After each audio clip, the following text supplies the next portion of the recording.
क्यों झांसी आज खौफ, डर और मातम का अड्डा बना हुआ है? ऐसा क्या मिला है झांसी के कुएं में जिसने पूरे देश को हिला कर रख दिया है? क्या था कुएं में मिली बोरियों का राज? क्यों बोरियां खोलते ही लोगों की धड़कनें थम गई? आइए बताते हैं इस केस फाइल के बारे में आपको डिटेल में।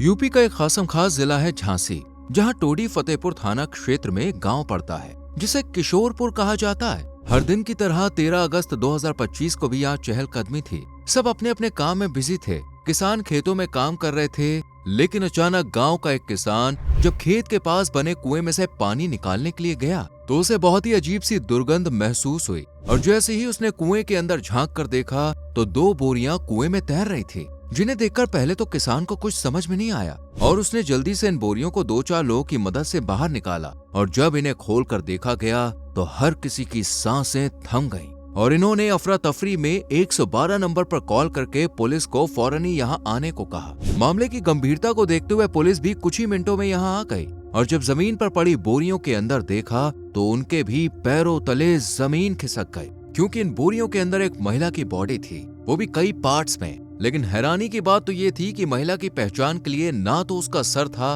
और ना ही पैर। ये देखकर पुलिस को लगा कि शायद सर और पैर कुएं में होंगे, इसलिए पुलिस ने पूरा कुआं खंगलवाया, पर कोई फायदा नहीं हुआ। बल्कि एक बोरी में महिला का एक और हाथ मिला जो पहले गायब था। आसपास का इलाका चेक किया, लेकिन फिर भी ना सर हाथ लगा और ना ही पैर। सर के गायब होने से ये पहचान करना भी नामुमकिन था कि आखिर ये महिला है कौन। महिला की हालत देखकर पुलिस इतना तो समझ गई थी कि जरूर जिसने इस कांड को अंजाम दिया है उसने इस केस को दबाने के लिए ही उसके सर और पैरों को छुपा कर रखा है। लेकिन पुलिस भी उस मुजरिम को छोड़ने वाली नहीं थी, इसलिए तुरंत ही पुलिस ने 8 से 10 टीमें बनाई और इस लापता बॉडी की खोजबीन में लग गई। सबसे पहले आसपास के गांव वालों से बॉडी की पहचान करवाई गई, लेकिन कोई भी उसे पहचान नहीं पाया। ये देखकर पुलिस ने महिला के कपड़े और गहनों को आधार बनाकर सोशल मीडिया पर पोस्टर जारी कर दिए और साथ ही 100 से भी ज्यादा गांव में लापता लोगों और बॉडी से जुड़ी पूछताछ की गई, जबकि 200 से ज्यादा सीसीटीवी कैमरे भी खंगाले गए। गांव-गांव में 1000 से ज्यादा पोस्टर्स चिपकाए गए,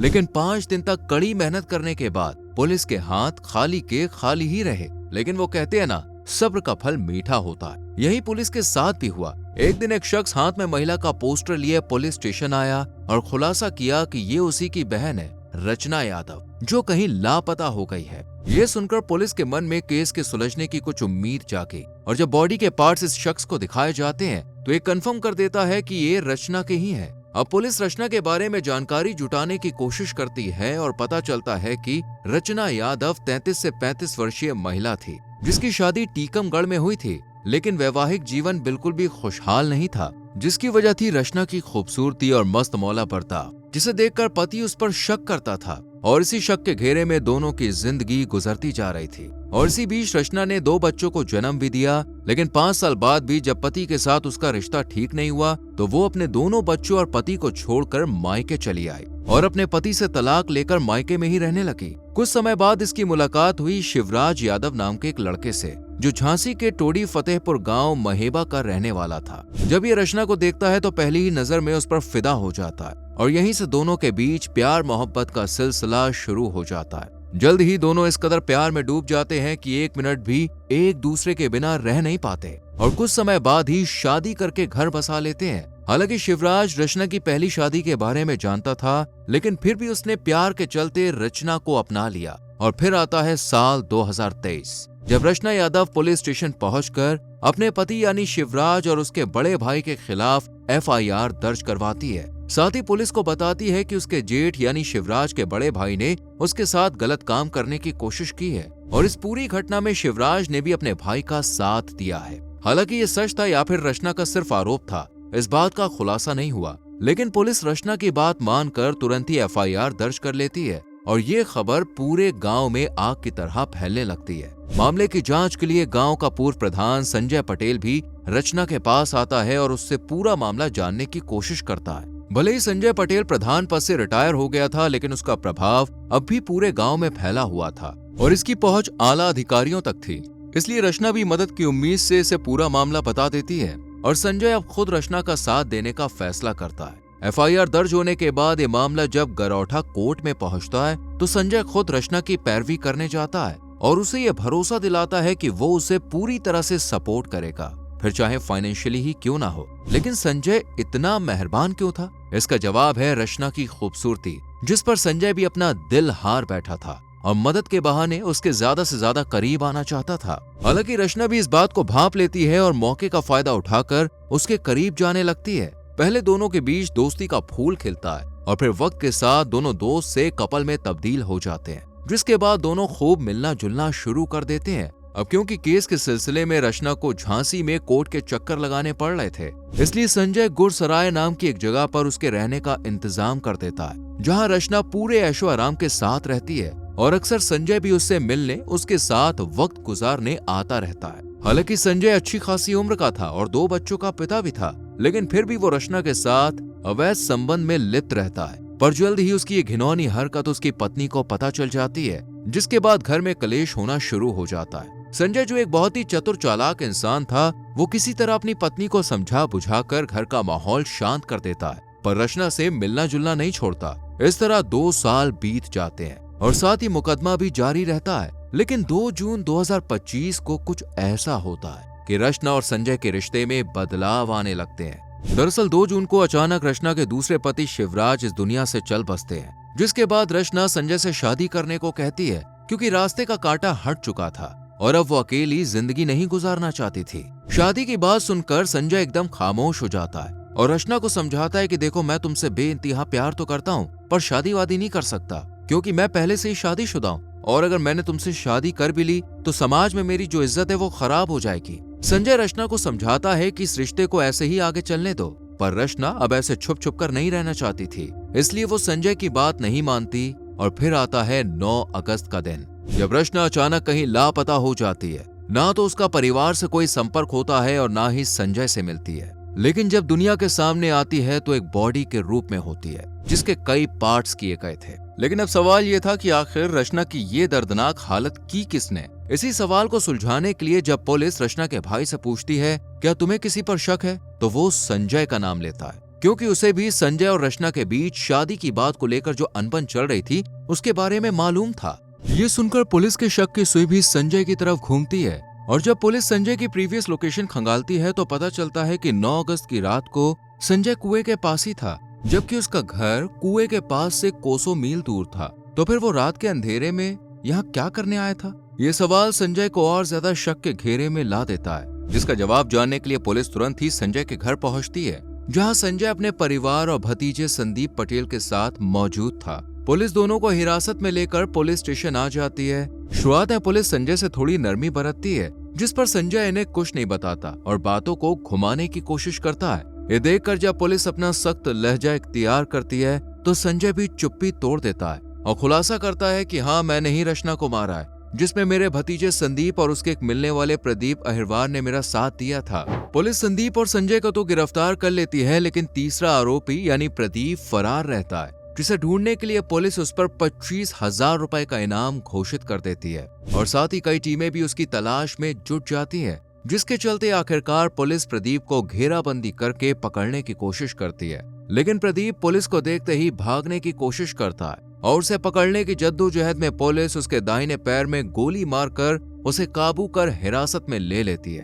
तीनों आरोपी अब पुलिस की गिरफ्त में आ चुके थे, लेकिन सवाल यह था कि इन दोनों ने संजय का साथ क्यों दिया और प्रदीप था कौन और इन तीनों ने रचना को क्यों मारा? जब यही सवाल पुलिस इन तीनों से पूछती है तो एक दर्दनाक कहानी का खुलासा होता है। दरअसल जब रचना संजय पर शादी का दबाव बना रही थी तो संजय काफी परेशान रहने लगा था और इस बीच 6 अगस्त को रचना की हालत मेंस्ट्रुअल साइकिल में ज्यादा ब्लीडिंग होने की वजह से खराब हो गई, जिसके बाद संजय ने उसे हॉस्पिटल में एडमिट करा दिया और 2 दिन बाद जब हालत में सुधार आया तो डॉक्टर ने उसे घर ले जाने की परमिशन दे दी। पर रचना ने संजय से कहा कि वो हॉस्पिटल से सीधा अपने घर नहीं बल्कि कोर्ट जाएगी और दोनों शादी करेंगे। हालांकि संजय के लिए ये नामुमकिन था, इसलिए उसने रचना को लाख समझाने की कोशिश की, पर कोई फायदा नहीं हुआ और थक हार कर संजय रचना को हॉस्पिटल में ही छोड़ आया। संजय जान चुका था कि रचना अपने फैसले पर अटल रहेगी, इसलिए उसने इस परेशानी से निजात पाने के लिए अपने भतीजे संदीप, जो कि झांसी के बिझौली का रहने वाला था, उससे बात की और पूरी परेशानी उसके सामने रख दी।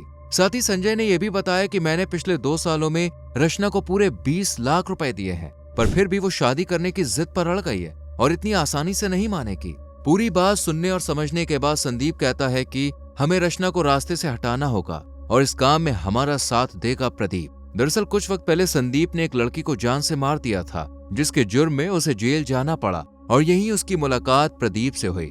दोनों अच्छे दोस्त बन गए क्योंकि दोनों एक ही सोच के थे। कुछ वक्त के बाद इनकी रिहाई हो गई और ये बाहर आकर मजे से जिंदगी गुजारने लगे।